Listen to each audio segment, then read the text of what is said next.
Quanti anni sono che questi operai, nonni, padri, figli, si rovesciano ogni mattina verso la grande fabbrica milanese.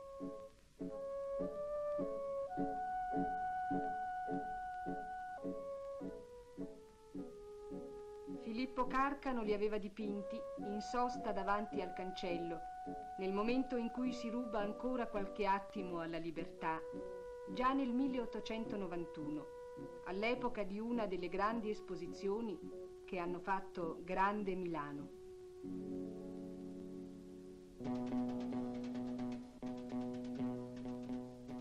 A Milano oggi si può arrivare anche in una grande stazione moderna, come questa nuovissima di Porta Garibaldi.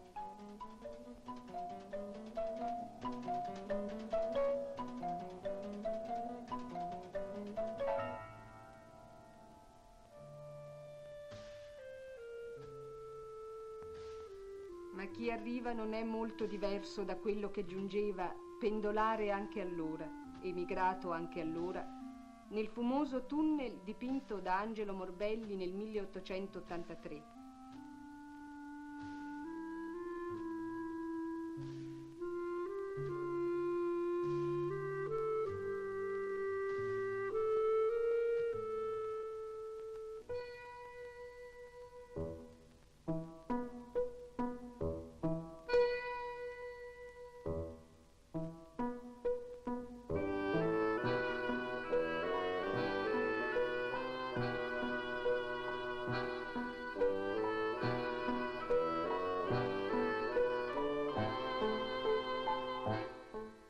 Soltanto chi non conosce Milano crede che tutto sia cambiato. È rimasto un gran cuore che si è riempito di sempre nuovo sangue. La bonomia dei milanesi è ancora qui, nella giornata minore del cortile che aspetta, della casa col ballatoio che il milanese difende dalla speculazione edilizia come il fortino contro l'assalto dei barbari, nella vecchia trattoria, nell'antico Trani dove il bianchino aiuta a riprendere fiato.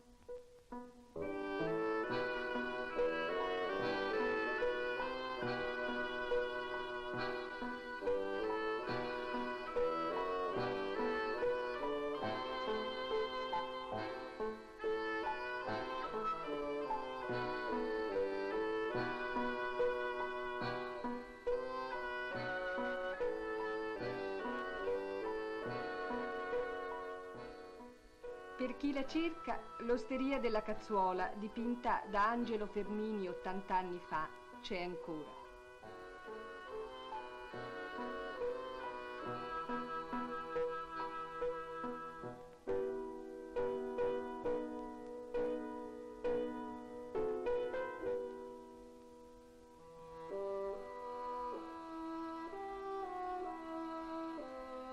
E se si passa a Porta Ticinese d'inverno, si può ritrovare la nevicata di Mosè Bianchi.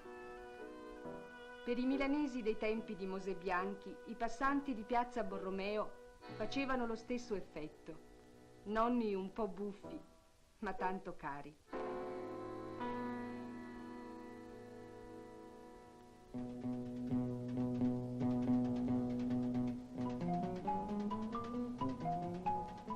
Venne il secondo, il terzo, il quarto miracolo della civiltà industriale e furono elevate le torri di luce di Metanopoli. Gli ultimi nipoti si sono dimenticati l'epoca bella del corso delle carrozze a Porta Venezia.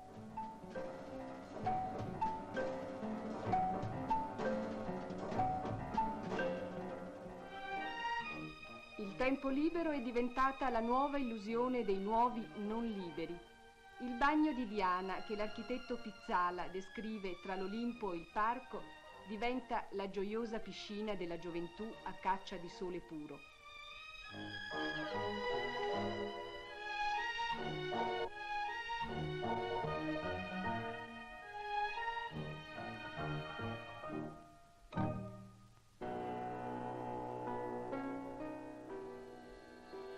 Si cerca uno spazio che non sia quello anonimo di chi non fa tempo a vederlo.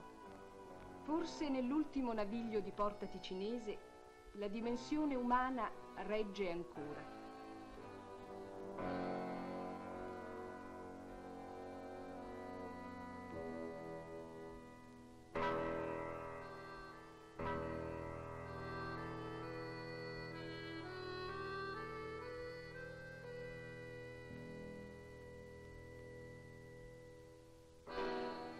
Nostalgie di conservatori?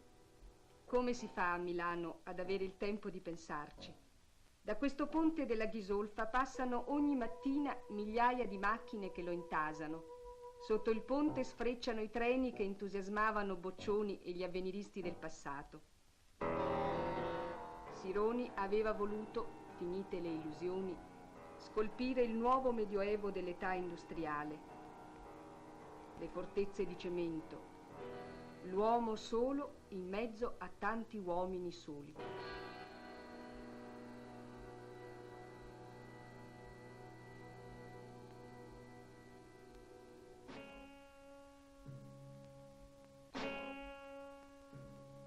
Per molti il tempo diventa libero dopo l'ultima uscita dall'ultima azienda. Qui, per esempio, nel pallido ospizio Tribulzio, dove il lavoratore compie l'ultima sosta davanti a un immane cancello.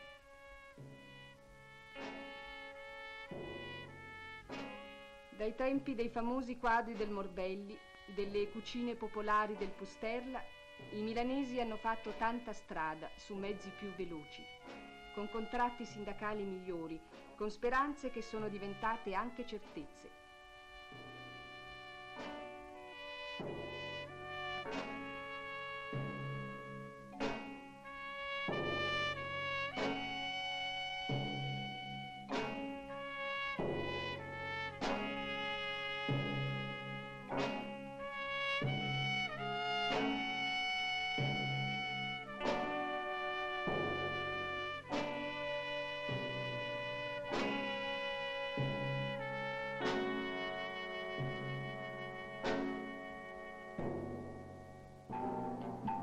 La vita migliore per chi se n'è accorto è arrivata. L'alta produttività ha abbassato gli squilibri, ha consumato gli uomini, ha aumentato le ore straordinarie, ha moltiplicato i profitti, ha mandato in vacanze brevi e confuse migliaia di ex giocatori di bocce, di massaie e di giovani.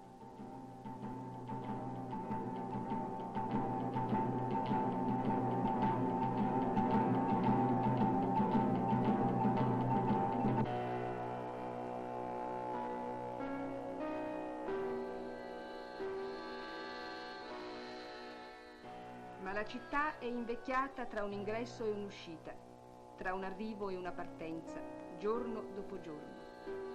Guardando nei quadri i vecchi milanesi dell'Ottocento, ci accorgiamo di vedere i giovani d'allora, quelli che credevano al futuro che noi stiamo vivendo, i primi abitanti del tempo lungo di Milano vecchia e moderna.